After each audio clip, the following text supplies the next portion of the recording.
Шақыру қағазын алған адам алдағы мереке және оның иесі жайында ой қалыптастырады. Сол себепті оны құрастыру кезінде бәрін ескерген жөн.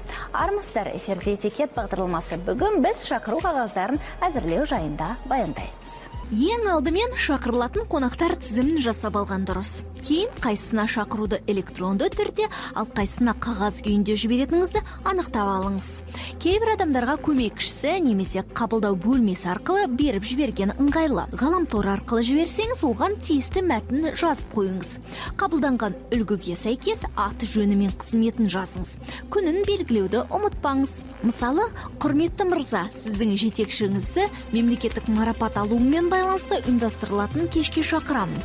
Алдағы уақытта жауап қайтаратыныңызға сенімдімін деп жазып жіберіңіз. Многие компании и көптеген компаниялар мен мемлекеттік мекемелер бізге шақыру қағаздарын әзірлеуге тапсырыс береді. Оның стандартты және бірегей түрлері бар. Стандартты шақыру қағазын тапсырыс берушілердің өздері толтырады. Ал бірегей шақыру қағаздарын біз өзіміз баспада толтырып береміз. Егер кеш барысында әр қонақтың орны белгіленсе, шақыру қағаздары алдын ала жіберіледі. Сонда сіз келетін жұрттың санын білесіз. Оған сәйкес қонақтарыңызды дастарханға қалай жайғастыратыныңызды ойластырасыз. Кем дегенде шақыру қағаздарын бір апта бұрын жіберген жөн. Бірақ дұрысы мерекеге 2-3 апта қалғанда хабарландыру. Егер қағазда келуіңіз жайлы жауап күтемін делінсе, оны кешіктірмей 1-2 күн ішінде істегеніңіз абзал. Ал бармайтыныңызды білсеңіз, алдын ала ескертіп қойыңыз. Әдептілік ережелеріне сәйкес келген шақыру қағазына жауап қайтармау үлкен қателік болып саналады. Мемлекет басшысы атынан түскен шақыруға 24 сағат ішінде жауап беру міндетті.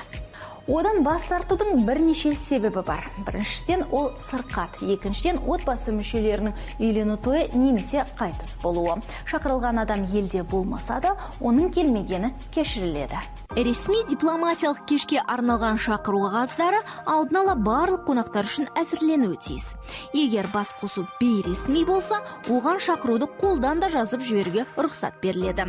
Ол әрдайым үшінші тараптың атынан жазылуы тиіс. Ресми шараларға дайындалған шақырулар аппақ қағазға басылып шығарылуы міндет. Мәтін қара түспен жазылады, ал түрлі түсті бояу пайдалануға болмайды. Сіз жазудың кез келген қарпін таңдап пайдалана аласыз. Бірақ соңғы кездері қолмен жазылған стиль көбірек қолданылатын болды. Мұндай жағдайда қонақтың аты жөнін қолмен жазуға да рұқсат берілген. Керек болса, оның жұбайының есімін де жазуға болады. Егер кеште президент, премьер-министр немесе елші сынды шетелдің лауазымы жоғары мемлекеттік қайраткері ұйымдастырса, шақыру қағазының жоғары жағында оның мемлекеттік елтаңбасы немесе кеңсенің мөрі басылады. Қалыптасқан дәстүр бойынша мұндай құжаттарда бейнеленген елтаңба алтын бояумен салынады. Шақыру қағаздарында әріптік символдар жиі қолданылады. Оның әрқайсының өз мағынасы бар. Егер мереке шақырылып отырған адамның құрметіне ұйымдастырылса, to remind немесе по мемуар деген жазба болуы керек. Ал кеште қонақтардың орны белгіленетін болса, хаттың астында RSVP деген жазба болуы міндет. Ол алдын ала жауап қайтару туралы өтінішті білдіреді. Егер оның астында regrets only делінсе, шақырылған адам бармайтын жағдайда ғана хабар берген абзал. Телефон арқылы жауап қайтару мүмкіндігі де бар. Ол үшін қағаз бетінде телефон нөмірі белгіленеді. Кейбір шақыруларда киілетін киім түрі де жазылады. Күнделікті киім қажет болса, informal undress деп жазылады. Ал smoking киім міндетті болса, black tie, dinner dress әлде tuxedo деген жазбаларды іздеңіз. Фрак кию талабы қойылса, шақыруда white tie деп жазады.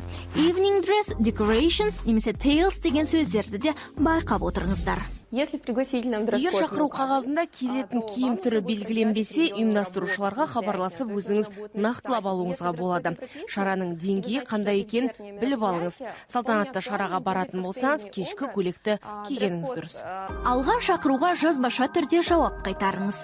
Оны ақ қағазға келген шақырудың форматына сәйкестендіріп жазыңыз. Өз қолыңызбен қара түсті қаламмен және ең бастысы үшінші тараптан жазыңыз. Егер ұйымдастырылатын кештің бағдарламасы болса, оны шақыру қағазына қыстыруды ұмытпаңыздар. Әйтпесе қонақтар шараның қаншалықты ауқымды екендігін түсінбей қалады. Сол себепті этикет ережелерін есте ұстайық, табысқа бірге қол жеткізейік.